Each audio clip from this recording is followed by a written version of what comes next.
여러분 베드로후서 3장 8절에서 13절 말씀은 하나님 말씀을 가지고 하나님의 마음을 이해하는 자라는 말씀을 선포할 때에 여러분 가운데의 마음은 활짝 여시고 그 말씀 받음으로 인해서 여러분의 삶이 달라지고 여러분의 인생이 변화되어지는 놀라운 역사가 있기를 간절히 축복합니다. 여러분 제가 이번 한 주는요 참 슬펐습니다. 여러분들도 그런 감정을 가지고 계실 텐데요.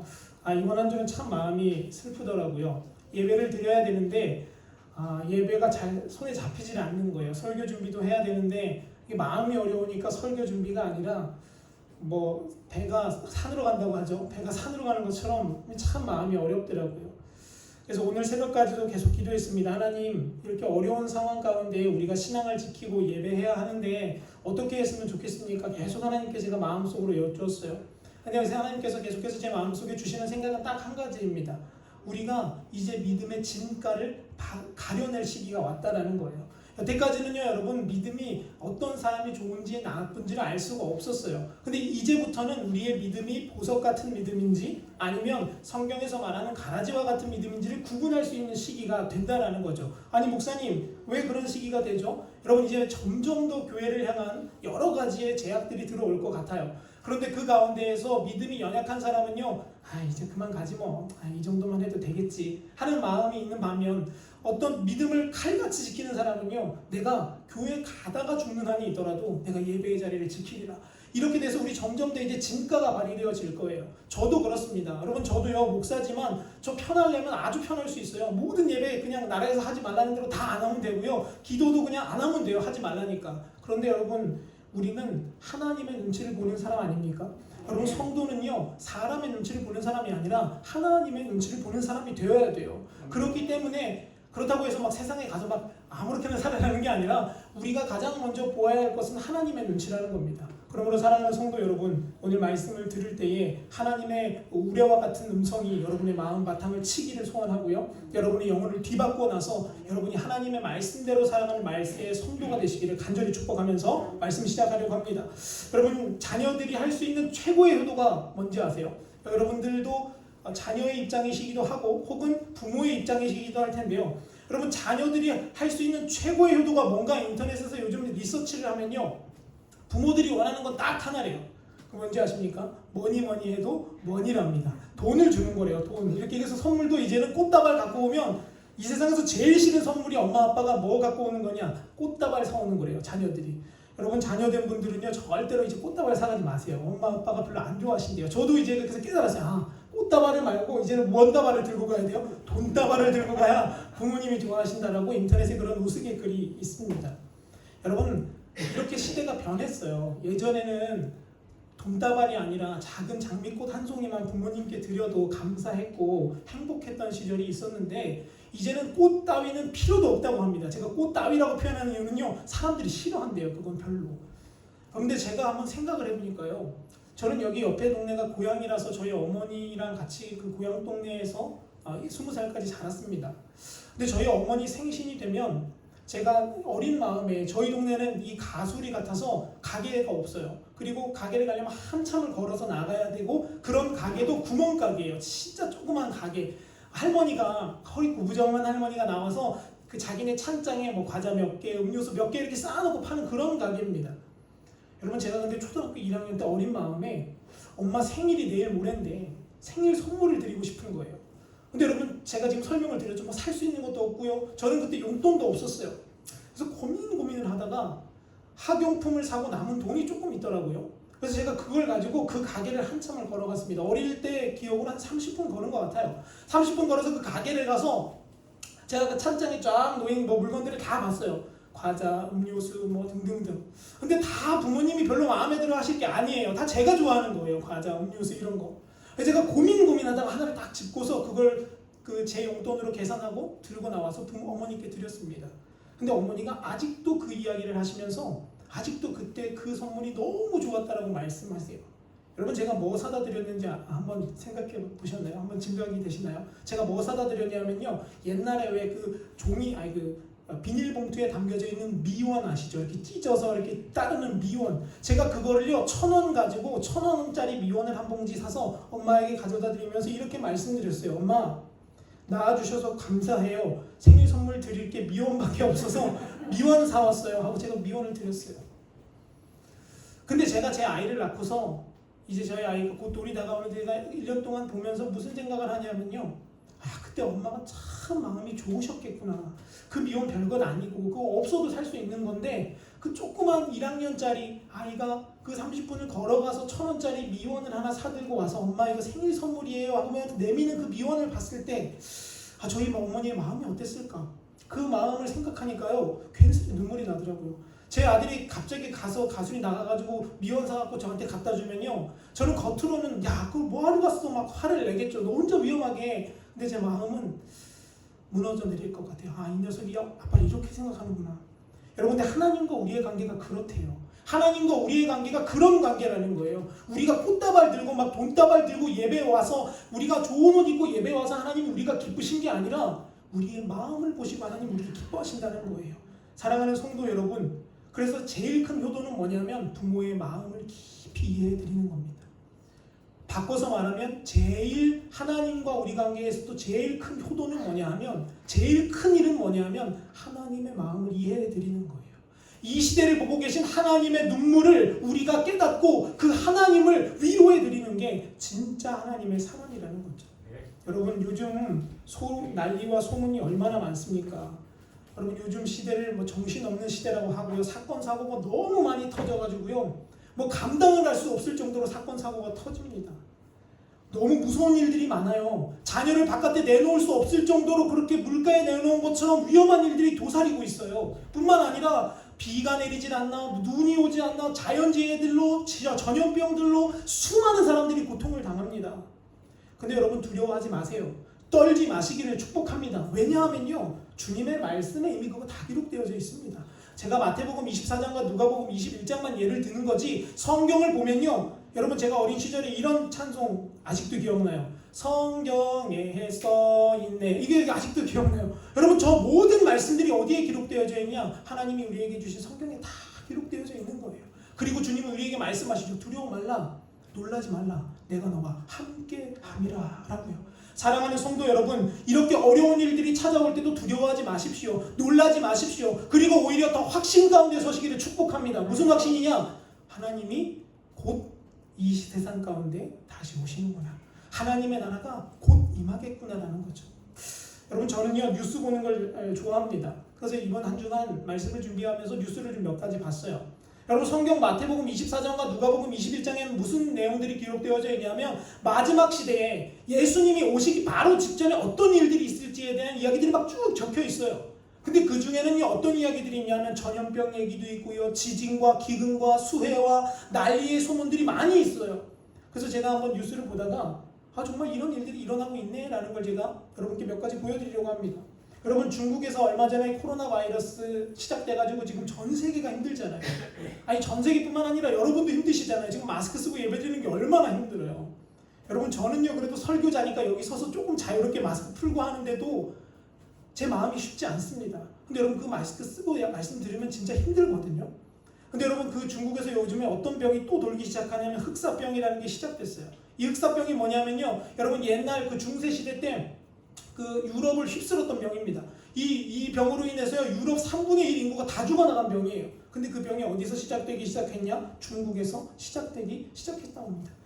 목사님 우연이 아닐까요? 여러분 한 달 전부터 중국에 홍수가 내리기 시작하는데요. 지금 한 달 내내 비가 와서요. 중국의 모든 도시들이 다 잠겼답니다. 심지어 세계에서 가장 큰 댐인 샨샤댐이라는 댐이 지금 붕괴될 위기에 놓여 있대요. 목사님 비 올 수도 있죠. 좋습니다. 비 올 수 있어요. 그럼 여러분 이런 얘기를 한번 해드려 볼게요. 여러분 한여름에 폭설과 강풍이 해서 눈이 내린 중국의 모습입니다. 저러기는요 여러분 1년 내내 365일 수십 년 동안 눈이 단 한 번도 안 내렸던 동네예요. 단 한 번도 눈 구경을 하지 못한 동네입니다. 근데 이번 7월과 6월 사이에 저 동네에 폭설이 내렸습니다. 성경은 뭐라고 말하냐면 하나님의 때가 가까이 올수록 난리와 난리의 소문을 듣게 될 것이며 지진과 기근과 재해들이 일어나게 될 것이다 라고 말씀해요. 여러분 믿는 사람은요 그럼 저 뉴스 듣고 어떻게 해야 돼요? 막 통조림 사다 놓고 막 햇반 사다 놓고 막 쟁여놔야 될까요? 믿는 사람은 어떻게 해야 되냐면 주님 앞에 무릎 꿇고 기도하는 거예요. 주님 때가 가까이 오고 있군요. 주님, 나의 신랑 되신 주님 이제 곧 오시겠군요. 주님, 저는 기대합니다. 저는 주님을 바라봅니다. 이 마음이 되어야지. 여러분, 믿는 사람들도 막 사재기 하는 사람들이 있대요. 이런 설교하고 나면 집에 가면서 마트 들러가지고 통조림, 햇반, 뭐 별의별 거 다. 여러분, 그러지 마세요. 하나님이 여러분을 보호하시면 그런 것 없어도 우리 살아나게 될 것이에요. 근데 여러분, 이것뿐만 아니라 정말 말도 안 되는 일이 많아요. 여러분, 이게 우박이에요. 우박. 중국의 6월 달에 말에 우박이 떨어졌는데 여러분, 저게 무슨 모양 같으세요? 여러분, 원래 우박은 어때요? 동그래요. 근데 여러분, 저 우박은요 무슨 우박이냐면 저 중국 사람들이 코로나 우박이라 불러요. 이게 코로나 바이러스인데요. 중국에 지금 이 우박이 떨어지기 시작합니다. 그래서 과학자들도 밝히지 못하고 있어요. 왜 저 우박이 떨어지는지를. 여러분, 그리고 성경에 나오는 재해 중에 가장 무서운 재해 중에 하나가 뭐냐면 10가지 재앙 중에 메뚜기 재앙이라는 거 여러분 다 들어보셨죠? 메뚜기가 나타나가지고 곡식 다 쓸어먹고 막 성중에도 나타나고. 여러분, 그거 옛날 이야기 같죠? 막 3000년 전에 성경에 나 있는 이야기 같죠? 아니요, 지금 우리가 사는 이 시대 가운데에 일어나고 있습니다. 여러분, 중국은요 메뚜기 떼 때문에 지금 아무것도 못하고 있습니다. 중국의 가장 넓은 곡창지대가 메뚜기 떼가 습격해서 지금 메뚜기 바비들로 다 끝나서 지금 중국의 17%의 인구가 먹을 것이 없는 상황에 처해지고 있다고 합니다. 어느 정도인가 하면요, 이 정도예요. 여러분, 이게 사람 바지에 붙은 메뚜기예요. 사람이 촬영하느라고 카메라 들고 잠깐 메뚜기 밭에 가서 섰는데 저 메뚜기가 이렇게 올라타는 거예요, 사람 몸에. 여러분, 그럼 중국만 그러냐? 그렇진 않습니다. 저기 반대편인 브라질에도 메뚜기가 나타났습니다. 몇 마리래요? 4억 마리가 나타났대요. 여러분, 4억 마리가 하루에 얼마만큼의 식량을 먹냐 하면 뭐 정확하진 않습니다. 근데 하루에 4억 마리가 먹는 식량의 양이 1000만 명이 먹을 수 있는 식량의 양을 먹어치운답니다. 아니, 식량뿐만 아니라 씨부터 뿌리까지 다 먹는 거예요. 줄기부터 시작해서 싹 다. 성경에 있는 말씀들이 실제가 되고 있는 겁니다. 그런데 우리는 여전히 돈 버는 일에, 여전히 먹고 사는 일에, 여전히 내 목숨 하나 더 연명하는 일에 목숨을 걸어요. 그렇다고 해서 여러분 뭐 먹고 사는 일을 하지 말라는 게 아니라 우리의 초점이 어디에 있는가가 중요한 거예요. 우리의 마음의 중심이 지금 어디에 있냐라 보아야 한다는 겁니다. 여러분, 제가 이 이야기 들으면 여러분 기뻐하실지도 모르겠지만 여러분, 지금 어느 한 동네는 이렇게 변했습니다. 저기가 어디냐면 여러분, 한국 사람이 제일 싫어하는 나라 어디죠? 일본이에요. 일본이 어느 날 갑자기 폭우가 쏟아져서 하루에 비가 400mm가 쏟아졌답니다. 한 동네에. 그래서 그 강이 넘친 거예요. 강이 넘쳐서 그 동네가 지금 물바다가 됐어요. 6월 말에. 근데 여러분, 어느 정도인가 하면 이렇게 됐습니다. 이렇게. 근데 여러분, 참 마음 아픈 것은요, 요양원에서 요양하시는 분들은 이제 대피가 어렵잖아요. 근데 요양하시는 어르신들이 물에 휩쓸려서 다 돌아가셨어요. 여러분, 이게 바로 지금 우리가 살고 있는 시대의 모습들입니다. 여러분, 참 신기한 것은요, 하나님이 우리나라만 하늘에 멀쩡하게 구멍을 내어서 비가 내리지 않고 있어요. 여러분, 많은 사람들은요 이렇게 이야기합니다. 중국과 일본이 심판받았다고요. 중국과 일본이 망하게 되었다고요. 근데 여러분, 저는 그렇게 말하지 않습니다. 하나님의 심판은 언제 이루어지는 거냐면 마지막 순간에 이루어지는 거예요. 우리가 우리의 영혼이 백보자 심판 앞에 가서 이루어지는 게 심판이라고 말하는 거지, 저런 현상들은 뭐라고 표현하냐면 하나님의 허용하심이라고 표현합니다. 하나님이 우리에게 허락하시는 일들이라는 거예요. 여러분, 그럼 왜 저 나라들만 저렇게 어려움을 겪습니까? 하나님이 일본 사람 싫어하나요? 중국 사람 싫어해서 그럴까요? 아니요, 그렇지 않습니다. 여러분, 이스라엘 역사를 보세요. 이스라엘 역사를 보면 남유다가 북이스라엘의 멸망을 보고 하나님은 뭐라고 말씀하세요? 너희가 저 북이스라엘을 보고 뭐 하라고요? 깨닫고 회개하라고 이 북이스라엘의 역사를 보여주는 거예요. 근데 여러분, 남유다에 있는 왕들이 깨닫고 회개했나요? 아니요. 똑같은 길을 걸어가서 결국에는 남유다도 망하게 되는 겁니다. 저는 이 말씀을 준비하면서 하나님이 저 위상사진을 보며 제 마음속에 이런 감동을 주시는 거예요. 지금 아직 한국에는 기회가 있다라는 거예요. 아직 이 나라는요, 하나님 앞에 부르짖을 수 있는 기회가 있다라는 거예요. 돌이킬 수 있는 기회를 하나님이 주고 계시다라는 겁니다. 그런데 여러분, 이 때가 지나고 나면 우리도 조만간 하나님의 심판대 앞에, 하나님의 저 허용하심 앞에 서야 될 날이 얼마 남지 않았을 거라는 거죠. 여러분, 믿음이 점점 지키기 어려운 시대가 되고 있습니다. 10일부터 교회 모든 소모임 행사가 취소되었고요. 예배 가운데 기도하는 것, 찬양하는 걸 금지시키기 시작했습니다. 여러분, 저 무슨 공산당 보는 것 같아요. 무슨 북한 보는 줄 알았어요. 아니 뭐 예배하는데 예배 금지까지는 좋아요. 그렇다 쳐요. 근데 뭐 찬양과 기도를 하지 말라니까 참 목사로서 마음이 아픕니다. 여러분, 얼마나 마음 아픈 일들이 많냐면 성가대는 하래요. 근데 뭐 하지 말래요? 성가대 연습은 하지 말래요. 그럼 어떻게 성가대 하라는 거예요? 성가대는 하는데 연습은 안 하면 그럼 뭐 그냥 나와서 그냥 섰다가 들어가라는 건가요? 사랑하는 성도 여러분, 우리에게 하나님이 이러한 일들을 허용하시는 이유는 무엇이냐? 우리가 저것을 보고 깨달으라는 거예요. 무엇이 지금 잘못되어지고 지금 뭐 때문에 우리나라가 이 상황에 와 있는지를 알라고 주님 우리에게 이 상황들을 주시는 겁니다. 목사님, 저는요 단 한 번도 그런 나쁜 짓 한 적 없는데요. 근데 왜 우리나라 이렇게 되는 건가요? 이렇게 생각하시는 분들도 있으실 거예요. 근데 여러분, 우리가 하지 않은 것이지만 나의 자녀들이 혹은 나의 윗대의 조상들이 혹은 내 주변의 믿음의 사람들이 행한 일은 주님 앞에서는 결국 우리가 행한 일인 거예요. 여러분, 우리나라 얼마나 슬픈 나라인 줄 아십니까? 우리나라 잘 사는 것 같죠? 아니요. 영적으로는 굉장히 못 살고 있습니다. 여러분, 우리나라에서 일어나는 일입니다. 우리나라 하루에 아이가 3,000명이 죽어나갑니다. 낙태수술 하루에 3,000명이 한대요. 멀쩡히 있는 아이의 팔과 다리를 자르고요, 피를 쏟아내서 죽여버리는 거예요. 생명은 누구의 거예요? 하나님 거잖아요. 오늘 교독한 교독문에도 자식은 하나님이 주신 선물이자 열매라고 하잖아요. 그런데 지금 우리나라가 이렇게 살아가고 있다는 거예요. 여러분, 저는 감리교 목사입니다. 근데 지금 감리교가 어떻게 돌아가고 있는지 아세요? 여러분, 저기 중앙에 있는 저 목사님, 제가 이름은 거명하지 않습니다. 근데 저 목사님 감리교 목사님이십니다. 그런데 동성애 축제, 남자가 남자랑 결혼하고 여자가 여자랑 결혼하는 것이 하나님의 뜻이다라는 그 축제에 가서 축복 기도해줬습니다. 하나님의 뜻이라고요. 그렇게 돼도 된다고요. 죄송합니다. 저는 목사직을 잘리는 한이 있어도 이거 비판하려고 합니다. 여러분, 하나님 앞에서 이거 죄입니다. 어떻게 목사가 그 얘기할 수 있습니까? 하나님 분명히 말씀하셨잖아요. 남자는 여자와 한 몸을 이루어 하나님의 나라를 이루어 가라고요. 근데 여러분, 감리교 목사라는 사람이 동성애 축제에 가서 축복 기도하고 그들이 하나님을 죄송합니다. 여러분, 어떻게 목사가 동성애를 축복합니까? 어떻게 죄를 축복합니까? 그러면서 뭐라고 말하는지 아세요? 하나님은 사랑이시래요. 하나님 사랑이니까 다 그렇게 하는 거래요. 여러분, 이거 어디서 왔냐 하면 우상숭배에서 오는 겁니다. 목사님, 그게 왜 우상숭배예요? 여러분, 예전에 몰렉이라는 신을 섬기던 사람들이 있습니다. 이 몰렉은요 이렇게 섬기는 거예요. 저 소 머리에다가 사람 몸통을 한 신상을 만들어 놓고요, 거기에 각자 동네마다 아이를 한 명씩 바치는 거예요. 이거 옛날에 우리나라에도 있지 않습니까? 여러분, 이 이야기 어디서 많이 들어보지 않으셨어요? 심청전에도 나오잖아요. 바로 인신제사입니다. 사람을 바쳐서 내 가족과 내 마을이 평안을 얻기 위해서 복을 비는 거예요.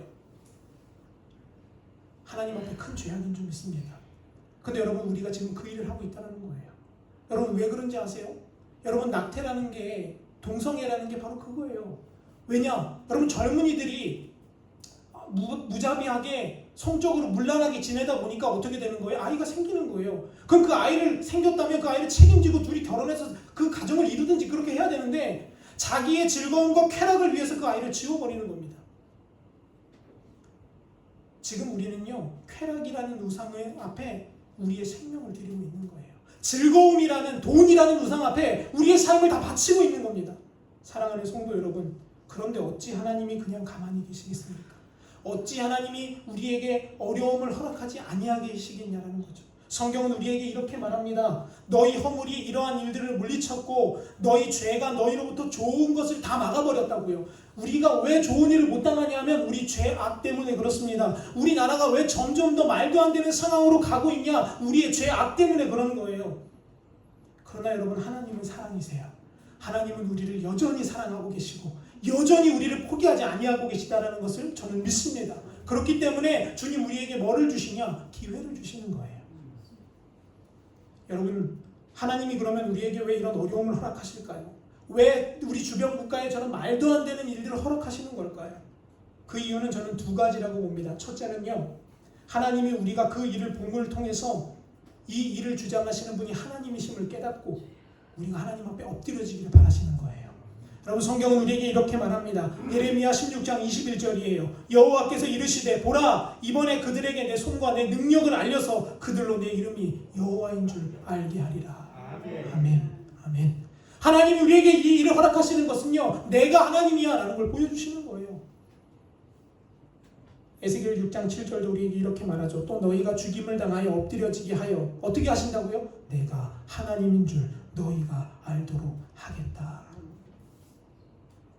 에스겔에서 20장 26절도 똑같이 말합니다. 그들이 장자를 다 화제로 드리는 이 예물로 내가 그들을 더럽혔은즉 그들을 멸망하게 하여 나를 여호와인 줄 깨닫게 하리라. 하나님이 이렇게 말씀하세요.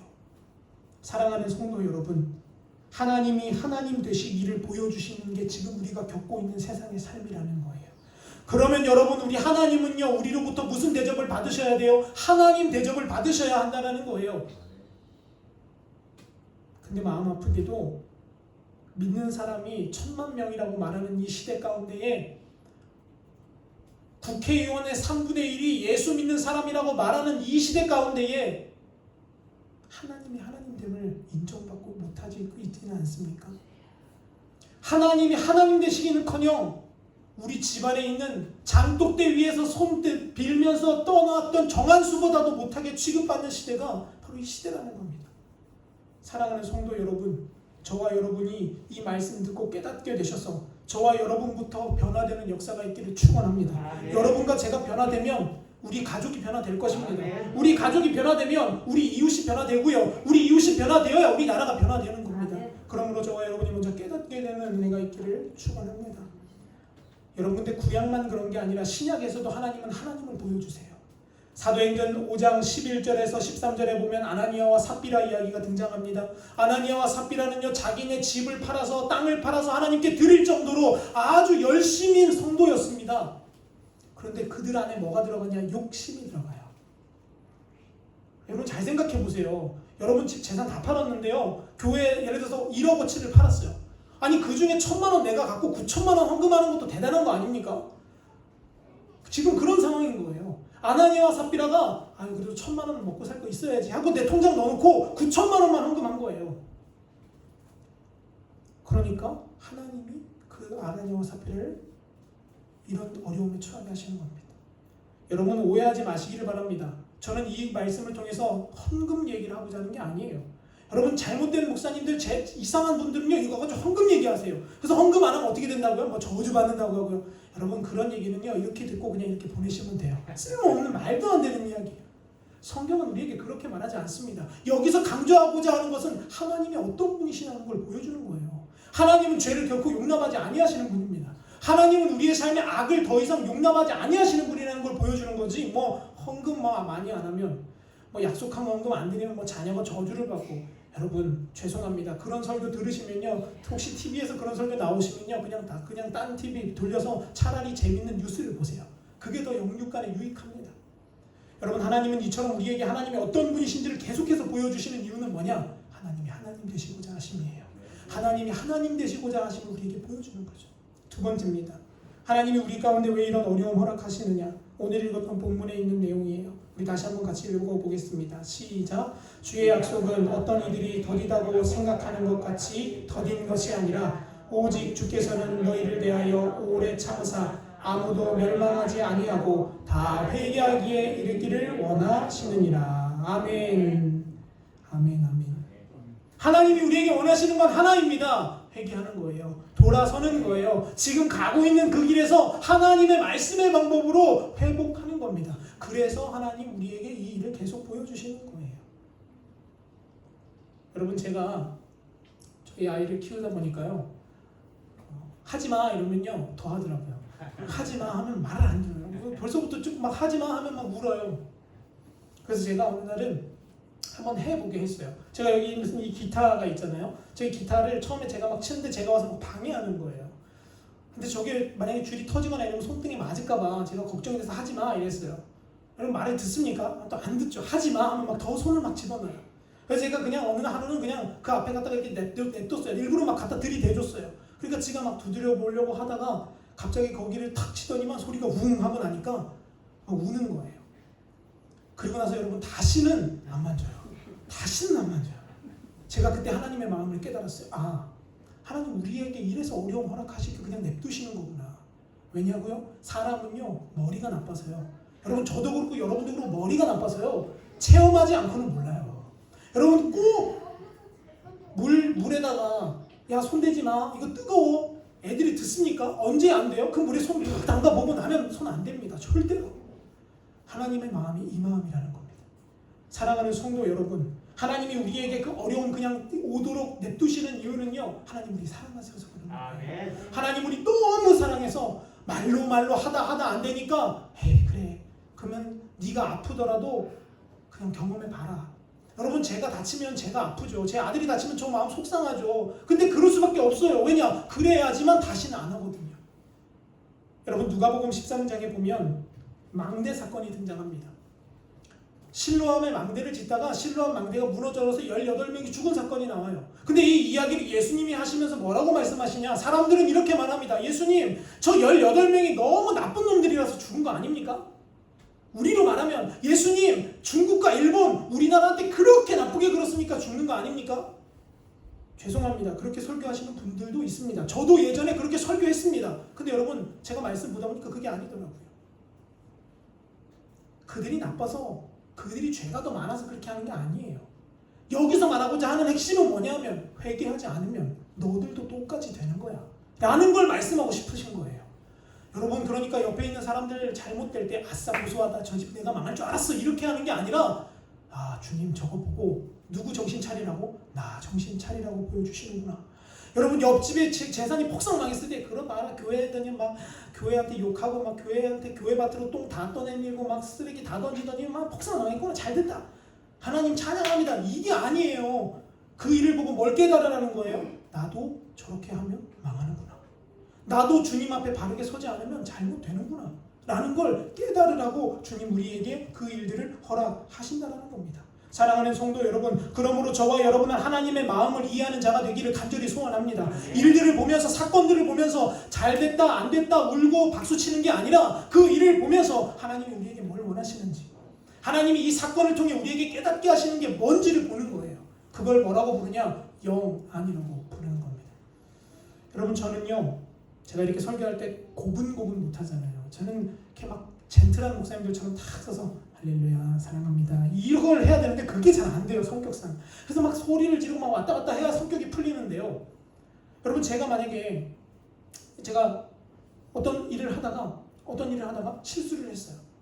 그래서 막 그 점잖은 목사님들 이렇게 차분하게 하시는 분들은 실수할 일이 거의 없죠. 왜냐면 차분하시니까요. 근데 저는요 막 잘못했던 말 다시 쳐다볼지도 못한 말들을 막 쏟아낼 때도 있고 막 그렇습니다. 근데 제가 깨닫는 것은 뭐냐면 그 일들을 통해서 그 경험을 통해서 하나님 저에게 말씀하시는 게 있더라는 거예요. 사랑하는 성도 여러분, 오늘 우리가 살아가는 이 시대의 상황들을 보면서 저와 여러분들이 영적으로 깨어있기를 축복합니다.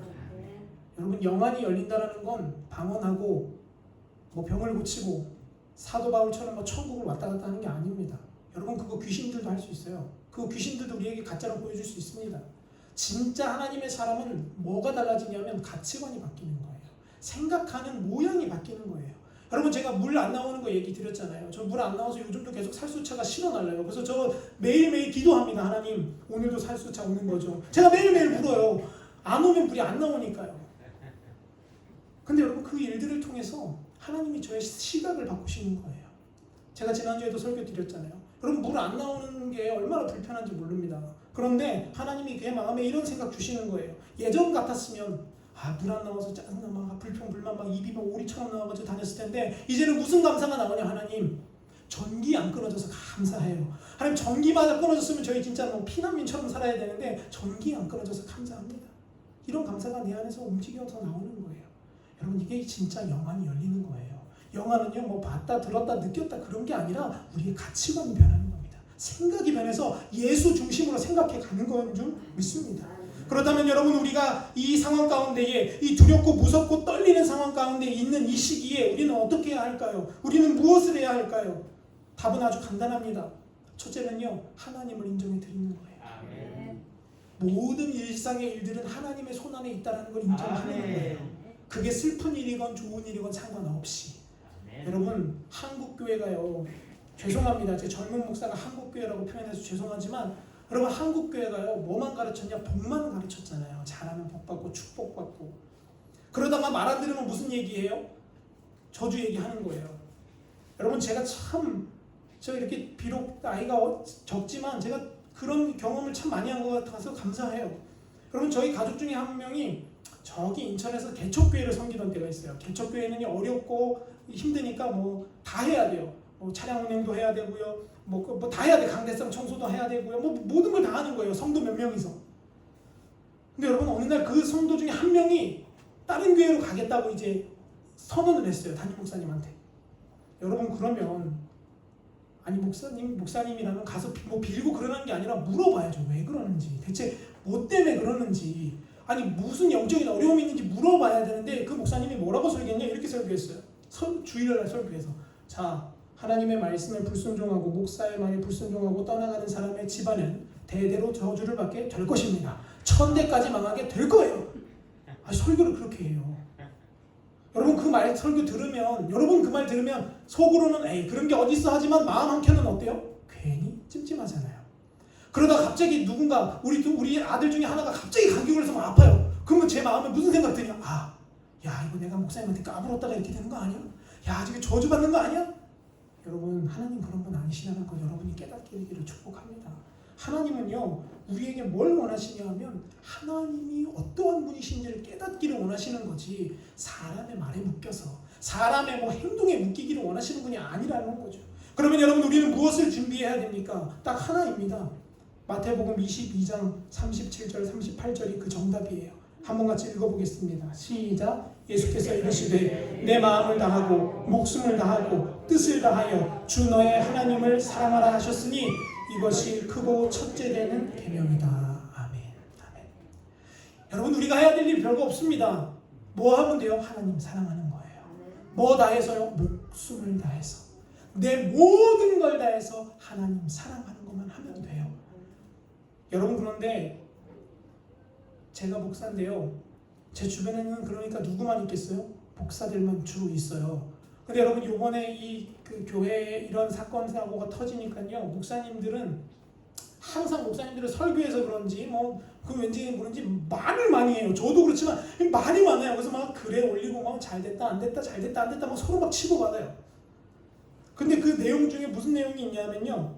교회가 나라에서 좀 하지 말라 그러면 하지 말아야지. 남들에게 양보하고 배려하고 희생해야지. 왜 자꾸 예배 드리려는 거예요? 여러분 어떻게 생각하십니까? 그 말이 사람적인 입장으로 보면 100% 맞는 거예요. 틀린 말 하나도 없어요. 그게 정답이에요. 근데 여러분 제가 고민했어요. 그래서 어떤 분은요 이런 글을 썼어요. 목사님들한테 썼어요. 뭐라고 썼냐? 목사님들 제발 고리타분하게 좀 하지 마세요. 아니 나라를 위해서 희생하고 헌신하고 배려하는 게 십자가 정신 아닙니까? 교회가 먼저 그러면 예배를 포기해야 되는 거 아닙니까? 교회가 먼저 그만둬야 되는 거 아니냐고요. 막 그렇게 막 얘기하세요. 그러니까요 안 믿는 사람 막 박수 쳐요. 와, 저 목사님 깨어있는 분이다. 야, 잘한다. 근데 여러분 제가 말씀을 읽다가 그게 아니구나라는 걸 깨달았어요. 성경은 뭐라고 말하냐면요. 이렇게 말합니다. 네 마음을 다하고 목숨을 다하고 뜻을 다하여 어떻게 하라고요? 주 너의 하나님을 사랑하래요. 근데 이게 몇 번째래요? 첫 번째라는 거예요. 그리고 나서 뭐 하래요? 두 번째로 네 이웃을 네 몸과 같이 사랑하라라는 거예요. 저는 그때 깨달았습니다. 우리가 사랑이라는 명목으로 희생하고 배려하고 하는 것도 중요하지만 진짜 중요한 건 뭐냐면 하나님께 목숨을 거는 거예요. 아멘. 예수님의 진리에 우리의 삶을 거는 거예요. 아멘. 그게 이루어진 이후에 뭐 하는 거예요? 이웃을 사랑하는 거예요. 여러분 제가 보니까요. 하나님 사랑하면 사랑할수록 이웃을 사랑할 수밖에 없어요. 여러분 이웃이 보여질 수밖에 없어요. 하나님을 사랑하는데 여러분 배고픈 이웃 지나가겠습니까? 여러분 제가 예전에 어떤 일이 있었냐면 여러분 터미널에 가면 제가 지금은 차를 이용하지만 예전에 버스를 타고 다닐 때 터미널을 가면 이런 분들 꼭 있습니다. 이렇게 막 한쪽 다리 이렇게 불편하시고 팔 없으시고 이렇게 막 찬송가 틀면서 막 이렇게 돈 이렇게 받으시는 분들 있잖아요. 여러분 저는 그런 분들을 처음에 못 지나쳤어요. 너무 마음이 아파서 막 제 주머니에 있는 거 막 다 꺼내주고 싶은 거예요. 근데 없어요. 저도 주머니에 뭐가 없어가지고 못 주는데 제가 어느 날 충격을 받았어요. 그때 그분이 이렇게 팔이 하나가 없는데요. 한참을 이렇게 하다가 옆에 주변을 이렇게 이게 쳐다보더니만 이게 갑자기 팔에 있는 걸 이렇게 쑥 빼는 거예요. 그래서 아니 저분 팔이 없는 저거 왜 빼시지? 근데 알고 봤더니만 팔이 안에 있어요. 팔이 안에 있는데 가짜 팔을 붙이고 다니는 거예요. 그리고 돈 걷어가지고 저 더 깜짝 놀랐어요. 차는요 여러분 뭐 타고 다니는 줄 아세요? 여러분 그래도 경선하게 좀 뭐 경차 타야 되는 거 아닙니까? 그러면 좀 남들이 눈도 있는데 야 그렇게 하고서 에코스를 다 타고서 집으로 쫙 가는 거예요. 제가 그때부터 다시는 그런 분들을 만날 때마다 내가 절대 돈을 안 주리라 마음을 굳게 먹었어요. 그리고 시간이 흘렀습니다. 그렇게 시간이 흘렀어요. 근데 어느 날 제가 기도하는데 하나님이 저한테 그 일을 생각나게 하시는 거예요. 그래서 하나님 저에게 이렇게 물으세요. 야 100에 하나 그런 사람 있어. 그런데 99는 진짜야. 네 도움이 필요해 라고 저에게 말씀하시는 거예요. 그래서 여러분 제가 B형이거든요. 그럼 B형은 좀 성격이 좀 죄송합니다. 여기 B형이 있으신 분들이 계시지만 제가 생각하기에 좀 B형은 좀 이렇게 일이 오르락내리락 있어요. 그래서 제가 하나님한테 따졌어요. 하나님 젠틀하신 분이 왜 이러세요? 좀 생각을 좀 해봅시다. 하나님 그렇게 에쿠스 타고 다니는 분이 있다니까요. 근데 제가 거기에 어떻게 돈을 드립니까? 근데 주님이 저에게 이 말씀을 주셨어요. 마태복음 22장 37절에서 38절 그 이후의 말씀. 너는 주 너의 하나님을 사랑하라. 그리고 나서 그 다음 구절이 저의 마음을 때렸어요. 그리고 네 몸과 같이 네 옷을 사랑해라. 여러분 제가 그때 하나님 앞에 깨졌습니다. 제가 제 주머니에 돈이 있다면 그럼 도와주겠습니다. 그런데 중요한 것은요, 그 돈이 쓰이는 그 출처와 그 장소는 하나님께 맡겨드립니다. 하나님이 판단하셔서 하나님이 올바른 곳에 쓰일 수 있도록 주님 도와주십시오. 여러분 우리가 해야 되는 하는 일은 뭐냐면요, 두려워 떠는 게 아니에요. 하나님을 더 사랑하는 거예요. 이 어려움의 시대에 우리가 해야 될 일은 딱 하나입니다. 하나님을 더 사랑하는 거예요. 어떻게 사랑해요? 지금보다 더 사랑하는 거예요. 그게 우리가 할 수 있는 유일한 길입니다. 사랑하는 성도 여러분들의 말씀을 정리합니다. 여러분 근데 이렇게 제가 많은 정보들을 여러분에게 드렸어요. 여러분 이 정보를 가지고 많은 사람들은 설교 들었으니까 이제 맞아 그래 그거 정답이다. 근데 여러분 우리 삶이 어떻게 그렇게 되나요? 제가 보니까요 아는 것과 사는 건 너무 달라요. 아는 건 진짜 잘 알아도 말씀 사는 게 쉽지가 않다라는 겁니다. 우리에게 진짜 필요한 건 뭐냐? 진리를 보고 듣고 알았다면 이제는 어떻게 하는 거예요? 순종하고 결단하고 그대로 행하는 거예요. 행함이 없는 믿음은 성경이 뭐라고 말하죠? 죽은 믿음이라고 우리에게 말씀합니다. 여러분 영적으로 우리가 깨어 있으려면 제가 만약에 이런 설교를 여러분에게 합니다. 여러분 제발 보는 것 좀 가려서 보세요. 여러분 제발 듣는 것 좀 가려서 들어주세요. 이렇게 설교했어요. 왜냐하면요 보고 듣는 것에 의해 우리의 영이 움직이기 때문에 그래요. 성경 말씀에 나와 있거든요. 그럼 여러분 우리가 죄송합니다. 드라마 좋아하시는 분들에게는 여러분 아침마다 여러분 어떤 권사님은요 그러세요. 목사님 기도할 시간이 너무 없어요. 기도를 못하겠어요. 그래서 제가 물었어요. 권사님 저희 교회 말고 다른 교회에서요. 권사님 아침에 일어나면 뭐 하세요? 그러니까 아들 학교 보내서 이렇게 보내고요. 이렇게 막 하다가 목사님 아침 8시 반에 드라마가 나와서 그거 봐요. 그 드라마 보고 뭐 하셔요? 그러니까 막 청소하고 빨래하고요. 이렇게 하면 정신이 없어. 하루가 다 가요. 그러고 나서 그럼 기도 언제 하시는데요? 그러니까요 목사님 기도할 시간이 없다니까요. 그게 너무 바빠요. 그래서 제가 물었습니다. 권사님 TV 볼 시간은 있는데 기도할 시간이 없다라는 게 말이 됩니까? 성도라면 이해가 됩니다. 성도는 처음 믿는 사람이니까 그럴 수 있어요. 근데 직분자가 되고 집사, 권사, 장로, 목사가 되었는데도요 TV 볼 시간은 있는데 기도할 시간이 없대요. 아니 여러분 핸드폰 할 시간은 있는데 말씀을 읽을 시간이 없대요. 죄송합니다. 제 자녀였으면 여러분 진짜 어떻게 거꾸로 매달아놓고 때리든가 했을 것 같아요. 정말 너무 안타까워요.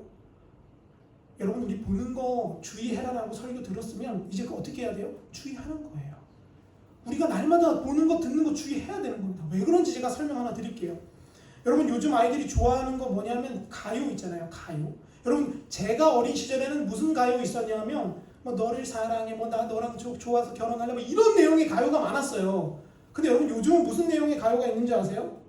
여러분 요즘은 이런 내용의 가사가 있어요. 나는 네 심장을 꺼내야 버릴 거야. 이게 노래예요. 나는 오늘 밤 너에게 찾아가서 가위 눌리게 할 거야. 이게 노래라니까요. 그래서 뮤직비디오가 이래요. 여러분 요즘 유명한 여자 가수입니다. 심장 꺼내 들고요. 저거 심장을 가지고 뭐 하냐면 자기네들끼리 파티를 합니다. 이게 청소년들이 보는 지금 노래의 뮤직비디오라는 겁니다. 여러분 저걸 보면 뭘 배울까요? 아, 저래도 되는구나. 저게 멋이구나. 아, 저게 잘하는 거구나. 그의 영혼이 파괴된다는 겁니다. 여러분 7월 7일 날 유명한 여자 가수가 앨범을 발표했습니다. 그 앨범 지금 인기가 상당히 높아요. 근데 그 앨범의 내용의 핵심은 뭐냐면 내 안에 또 다른 내가 산다라는 거예요.